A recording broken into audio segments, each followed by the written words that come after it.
Hello दोस्तों, आप सभी का मेरे चैनल में बहुत बहुत स्वागत है।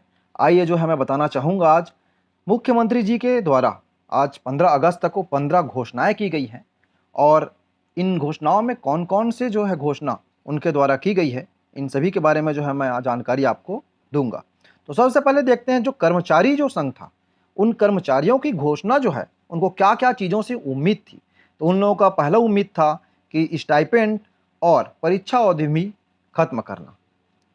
स्टाइपेंड और परीक्षा अवधि जो उसको जो है उनको खत्म करना था। दूसरा मांग था संविदा, दैनिक वेतनभोगी और अनियमित कर्मचारियों के लिए नियमितीकरण करना। और तीसरा जो है मुख्य मांग और था शिक्षकों और लिपिकों के जो वेतन विसंगति है उसको दूर करना। तो देखते हैं मुख्यमंत्री जी ने जो 15 घोषणाएं जो हैं की है, उनमें आपकी मांग शामिल है या नहीं। देखते हैं। एक तो देखिए पहला आप देख पा रहे हैं 15 अगस्त की घोषणा में संस्कृति सुरक्षा, कृषि सुगमता आदि दिया गया, यहाँ पर लिखा हुआ है। तो प्रदेश के साहित्यिक वातावरण को और भी सुदृढ़ करने के लिए साहित्यकारों को 3 श्रेणियों में छत्तीसगढ़ साहित्य अकादमी सम्मान अब दिया जाएगा। छत्तीसगढ़ साहित्य अकादमी सम्मान। तो पहला श्रेणी जो होगा छत्तीसगढ़ी एवं अन्य बोली जैसे गोड़ी, हल्बी, सरगुजिया, कुरुख आदि में लिखे गए साहित्यों के लिए। तो जो साहित्य लिखे जाएंगे, है ना, इन 4 भाषाओं में, उनके ऊपर होगा। दूसरा हिंदी में लिखे गए पद्य के लिए और तीसरा होगा हिंदी में लिखे गए गद्य के लिए। तो ये तो हो गया उनका पहला घोषणा। दूसरा घोषणा जो है हम देखते हैं। दूसरा घोषणा जो है महिलाओं के लिए की गई है। तो दूसरा घोषणा जो है महिलाओं के लिए किस प्रकार से की गई थी। महिलाओं की सुरक्षा एवं उनकी अस्मिता बनाए रखना इनका सर्वोच्च प्राथमिकता है। हम निर्णय लेने जा रहे हैं कि बालिकाओं और महिलाओं से छेड़छाड़, दुष्कर्म आदि आरोपियों को शासकीय नौकरी से प्रतिबंधित किया जाएगा। तो ये जो है इनका दूसरा था। तीसरी घोषणा है छत्तीसगढ़िया ओलंपिक, जो राज्य स्तरीय भी चल रहा था, आप सभी जान रहे हैं, है ना।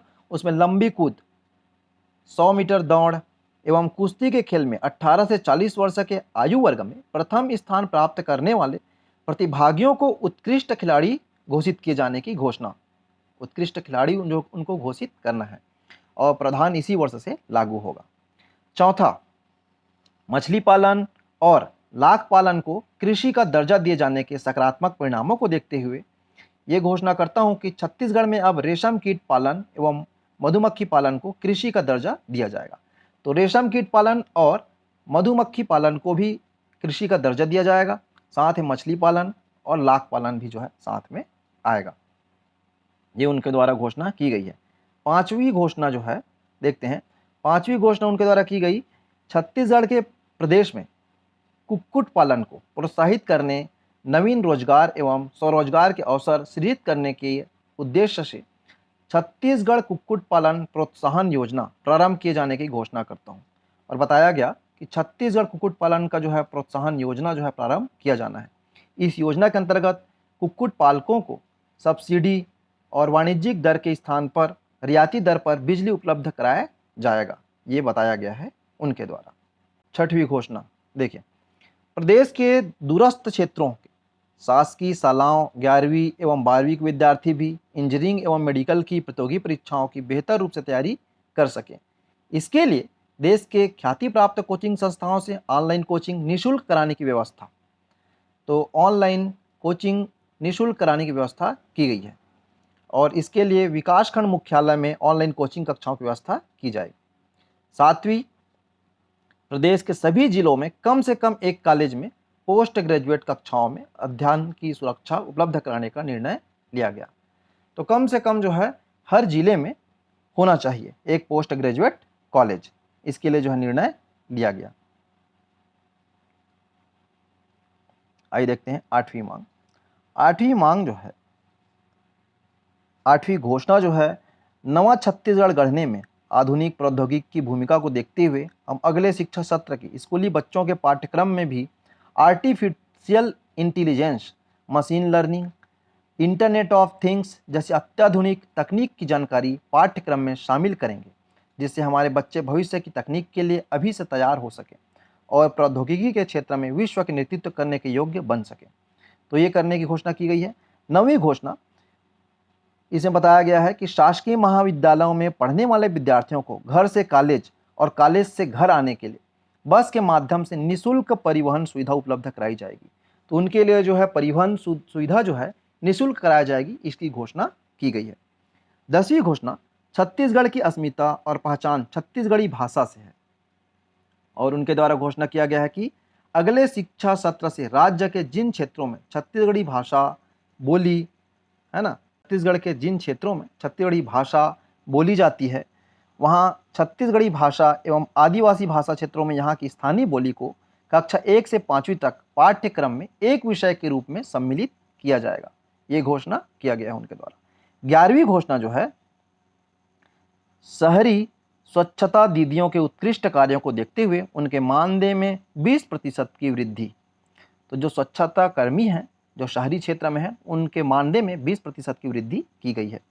12वीं घोषणा, शहरी आजीविका के क्षेत्र में कार्यरत सामुदायिक संगठकों के उत्कृष्ट कार्यों को देखते हुए उनके मानदेय में 20% बढ़ोतरी। तो जो सामुदायिक संगठन जो कार्य कर रहे हैं शहरी क्षेत्र के आजीविका के लिए, उनके भी मानदेय में 20% की वृद्धि की गई है। आइए देखते हैं 13 नंबर की घोषणा उनकी क्या है। 13 नंबर का घोषणा जो है उनका ये है कि हमारे मेहनत कश निर्माण श्रमिकों के लिए मुख्यमंत्री निर्माण श्रमिक पेंशन सहायता योजना प्रारंभ की जाएगी और निर्माण कार्य करने वाले ऐसे मजदूर जिनकी आयु 60 वर्ष पूरी हो चुकी तथा 10 साल तक पंजीकृत रहें, उन्हें जीवन पर्यंत हर महीने 1500 रुपये मासिक पेंशन दी जाएगी। इसकी घोषणा किया गया है श्रमिक मजदूरों के लिए, है ना, 13वें नंबर में। 14 नंबर में, औद्योगिक प्रशिक्षण संस्थाओं में कार्यरत संविदा प्रशिक्षण अधिकारियों के एक मुश्त संविदा वेतन को 25,780 से बढ़ा करके प्रति माह 32,740 रुपये करने तथा मेहमान प्रवक्ताओं जो इसको गेस्ट लेक्चरर कहते हैं उनका भुगतान जो है सीमा 13,000 रुपये से बढ़ा करके 15,000 रुपये प्रति माह करने की घोषणा किया गया है।